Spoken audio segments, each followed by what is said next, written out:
A warm welcome to the program. I'm Amarachi Ubani. Russia claims to have seized the key Ukrainian town of Marena east of the country. The Russian Defense Minister Sergei Shoigu says troops took the powerfully fortified area on the left bank of the Dnipro River, and it's now under Russian control. Marena is seen as a gateway to Donetsk. The town has been almost completely destroyed. Once home to 10,000 people, it's remained in Ukrainian hands throughout the Kremlin's war in eastern Ukraine, which began when Russia seized and annexed Crimea in 2014, and its proxy forces occupied parts of Donetsk and Luhansk regions. President Vladimir Putin has hailed the reported capture as success, saying that Ukrainian troops now have been pushed further away from Donetsk, which they've been regularly shelling from Marena. Russian forces have also claimed to have taken over the small riverside village of Krynky on the left bank of the Dnipro River in Kherson region. But Ukraine's operational command has denied the claims, describing it as a manipulation and falsification of facts. Adding their voices to calls for the release of the body of now late Russian opposition politician Alexei Navalny. Orthodox priests in Russia are calling on authorities to release his body to his family. They made their demand known in an open letter signed by over 800 people. The letter describes the late Navalny as a man of faith and an Orthodox Christian, and refusing to hand over his body would be seen as an act of ruthlessness and inhumanity. It concludes saying even Pontius Pilate, who decided to execute Christ for fear of disloyalty to the emperor, did not prevent the release of the Savior's body, and his burial could not be crueler than Pilate. Alexei Navalny's death was reported on Friday by Russia's prison authorities. He was one of the country's leading opposition politicians. On Tuesday, his mother filed a lawsuit contesting officials' refusal to hand over her son's body. The lawsuit will be heard on March 4th. Meanwhile, former speechwriter for the Russian President Abbas Galyamov says discontent is growing towards President Putin in the Russian society. Galyamov was revealing his thoughts in an interview on CNN. He said Russia's capture of the Ukrainian town of Avdiivka will be a key factor to suppress this discontent and strengthen Putin's domestic standing ahead of the Russian elections. He noted that if there is no victory in Avdiivka, President Putin would fail to solidify his control over Russia, and that the military gain gave him an additional injection of legitimacy, which is very beneficial for his presidential campaign. His touchdown on reports of detentions across Russia over vigils for opposition figure Alexei Navalny, in his words, sooner or later will definitely backfire because the discontent in society is growing, and at the same moment it can become very strong. Galyamov said Putin is trying to get rid of all the opposition leaders to at least make discontent in Russian society be unstructured, disorganized and leaderless ahead of future elections. Let's bring in security expert Chidi Wo, who joins us from London. Thank you, Chidi, for joining us on the program today. Let's begin with this comment by Abbas Galyamov and the growing discontent against the Russian President Vladimir Putin in Russia. Where do you think the discontent is stemming from? Could it be the Russian invasion, the fact that the war is approaching its second anniversary, or perhaps it's the impact of the war on ordinary society, which is perhaps biting harder? Good evening, and thank you for having me on. I think it's very difficult to assess the level of contentment or discontent within Russia because it's a very tightly controlled society. I mean, it's not just the elements of the state that are there to control dissent, as we've seen with Navalny's memorials, where the police will go in and arrest people, or where they've banned talking about the SMO or the war in Ukraine. But also people self-censor. It's in your interest not to be political. It's in your interest not to bring yourself to the government's attention. So these comments should be taken with a certain amount of circumspection. But what you can see, there are several clear indicators that you can see. Now, in a country, as big as Russia, maybe 300 or 400 people being arrested is not that much, but it still is an indication that there are people out there who support, Navalny's ideas. But what is interesting is during this presidential election, there was a candidate who everybody everybody accepted he was controlled opposition. So he was a person who the Kremlin had put up as a opposition figure to stand against Putin. Yeah, the level of support, and he was running on an anti-war platform. Yeah, the level of support he got was far above what you would expect to see from a, for an opposition candidate. He had hundreds of thousands of petitions, people lined up to sign up for him, and that was what you could consider to be, tangible evidence of a certain level of discontent with how Putin is running Russia. Unfortunately, his candidacy was discontinued, but that's maybe one of those little canaries in the coal mine that you would see in terms of Russian social consciousness. So Galyamov also mentions the death of opposition leader Alexei Navalny and, of course, a growing restlessness in the country. You think the government is unknowingly fueling this restlessness as it refuses to release Navalny's body to his family? Yeah, so this is all part of the game. It's not clear as of now whether Navalny was deliberately murdered or whether he died of natural causes, died due to ill treatment. Those questions are still to be unanswered. But the purpose of imprisoning people like Navalny, who in reality would most likely never really win an election in Russia, the purpose is to show that there is no opposition to Putin, to make sure that there is no way that anything can, any sort of opposition can be galvanized around any certain central figure. The person that maybe would have been is the most dangerous person from Putin's point of view was someone like Prigozhin, who not only had gained popularity through his effective use of social media, but he had his own army, a very effective army, Wagner. As well as his own army, he had his own external. Wagner has its men all across Africa, so he has his own external power base. So those are the people who are really a threat to the regime, not people like Navalny or Karamurza or any of these kind of people. Those people are more what you would consider irritants, people who are embarrassing the regime, which again is not something you really want. But that general sentiment of discontent is something that we can kind of discount at this point. It's something that exists, but it's not a threat to Putin's administration. Yeah, but do you find it interesting that Galyamov doesn't mention Yevgeny Prigozhin, as you rightly mentioned, because he was a stronger figure in Russia than opposition figure Navalny, Alexei Navalny. He was even more popular. And even right now, there is speculation as to whether or not he's dead, and whether or not the Kremlin was behind his death. Some people think that he probably faked his own death to save his own life. Yeah. Well, I think whether he's dead or not, I think we can be maybe 50 to 60% sure that he's most likely dead. And I think with a much higher probability that the Kremlin was behind it. But the reality is that even if he's alive, or if he's alive, that's interesting. That would be very interesting. If he's dead, then he's irrelevant. So there's no point mentioning him. And not just that he was killed.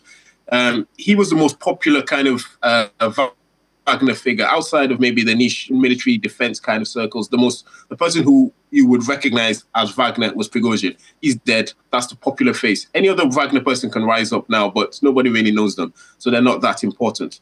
But what you will note then is that what the Russians did after Prigozhin died, he disappeared, however you want to describe it, they took control of Wagner's assets, particularly its African operations, and subsumed them to the state. Because that's, as I said, that's the dangerous part for the Russians, the fact that there is this unified, disciplined military group that can challenge the state. So that has been controlled by the Russian state. So Prigozhin, alive, dead, he's irrelevant. The Navalnys of this world, while they might not have the military force to challenge the state, they have what Prigozhin had in terms of charisma. Okay.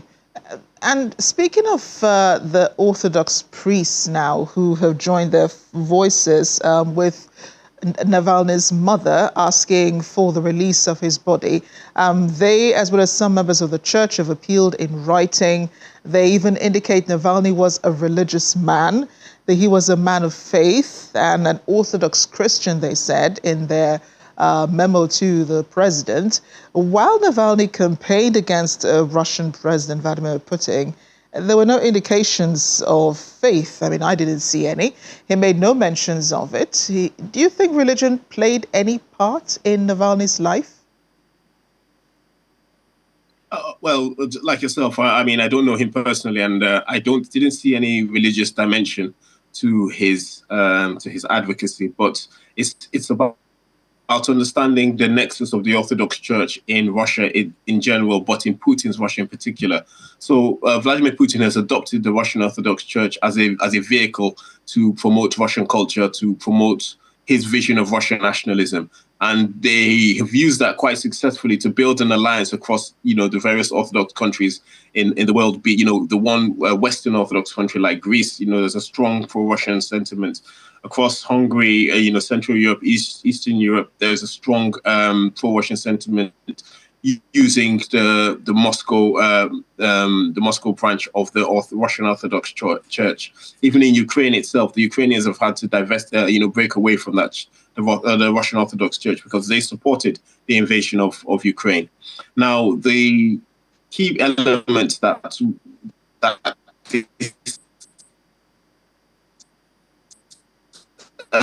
whole Navalny narrative is about is that saying that they are saying the kind of the parable of Jesus, Pontius and Herod, and looking after his body and all of that kind of stuff. It's more of a way of saying that it's more a way of the church or the establishment, kind of passing a message onto Putin to say they're not really happy with some of his actions or some of the ways that he's conducted himself.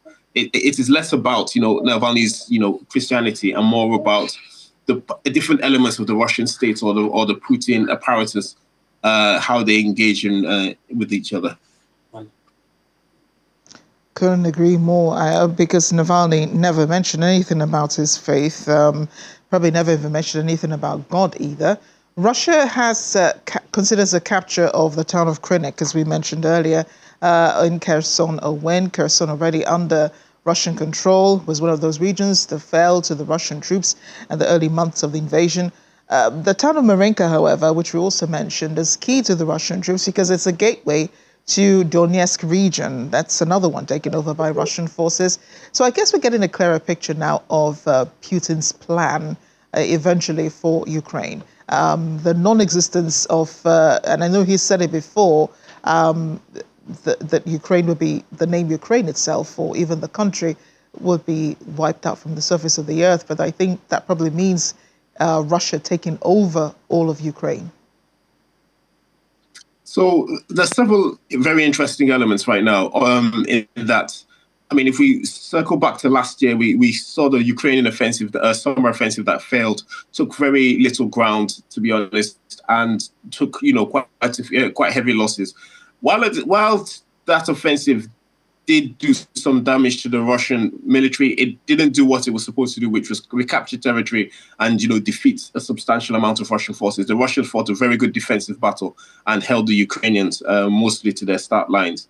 Now, the Russians are doing a similar thing, but they're doing it in a very interesting way in that they're also attacking on different parts of the line, but they're doing it in summer, which is favorable offensive weather. They're doing it in winter, which is frankly some of the most horrible time to ever try an offensive.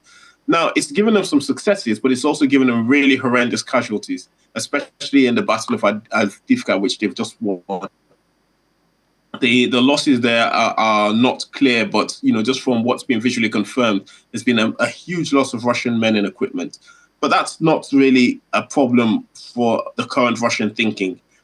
They've claimed to have captured Krynky, which is on the other side of the city of Kherson. It's a bridgehead on the other side of the river, of the Dnieper River on the other side of Kherson, and broadly speaking, it's a militarily irrelevant post.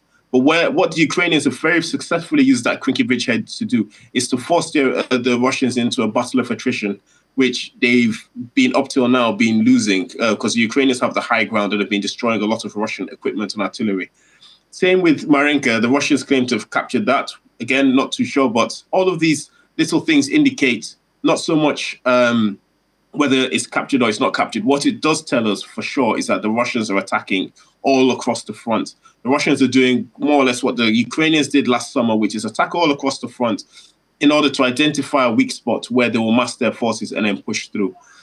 So far, they're having much more success in the initial phases of this operation. But as I said, they're doing it in a very expensive way. They're costing themselves a lot of men, a lot of equipment, and even if they are able to break through at some point, their ability to exploit, so to mass men and equipment and go through that break point, is severely limited because of all the losses they've taken, and because the Ukrainians, despite their disadvantage in artillery and manpower and armor, still have the ability to inflict heavy casualties, particularly in those kind of close battles where the Russians are trying to do this breakout. So, in summary, I would take all the specific claims of towns being captured with a certain amount of circumspection right now. I mean, it may be confirmed later or not. But what's very important is that the Russians are on the offensive. They're on the offensive now in winter. And if they can sustain this all the way to summer next winter, then it's very problematic for the Ukrainians. But it's also problematic for the Russians, because as much as they can manufacture tanks, they're never going to manufacture enough modern tanks to replace the ones they're losing now. Yeah, and I think that's a problem for both sides, being able to replenish, equipment and weapons that have been depleted during the war. But speaking about strategy, and I know that the Russian side seems to be making use of a lot of this, and the use of propaganda. They claim to have taken Krynky, as you rightly mentioned, but then that has been disputed by the Ukrainians, who say that's not true, and that Russia's claims are a fabrication. Yeah, they said it's a fabrication of its own some distorted idea that Russia seems to be portraying to the rest of the world. So when does propaganda become more detrimental than to war strategy? Well, the entirety of this war has had a propaganda element, from the build up to the war, the shaping operations of this war. The shaping operations that led up to the Russian invasion in 2022 and up until now. So both sides have used propaganda, to kind of inflict damage on each other, to try and force the other side to do different things. So I mean, the claim of capturing Krynky now is to demoralize the Ukrainians. But more importantly, from the Russian point of view, what they're trying to influence is the Americans. As we see in America, the support from America has been held up in Congress by a very small group of pro-Putin or pro-Trump candidates who, excuse me, I just need to move some people out from behind me. Having a BBC moment. Oh my goodness. Yes. I'm so sorry. Go on. I wanted to be part of the conversation. Go on. Yes, when they're older, maybe. But as I was saying, support for Ukraine has been held up by a small group of pro-Trump congressmen in the US. Now, these people there's a small culture of people, from Elon Musk to David Sachs to several congresspeople who have been regurgitating Russian propaganda. So all of these little things, like the capture of Krynky, claiming that the Ukrainians shot down a plane full of their POWs, all of these propaganda items all serve a purpose. There is a target audience for them, and it is these people who they're trying to influence in the West who can have an outsized effect on Ukraine's war effort. So it's used because it's successful. So we can see the success of it now. Whilst the Ukrainians might be fighting a fairly effective defensive battle, even though they're not necessarily winning at the moment, they're being held up because they're not getting the support that they need from their Western allies. Because the small.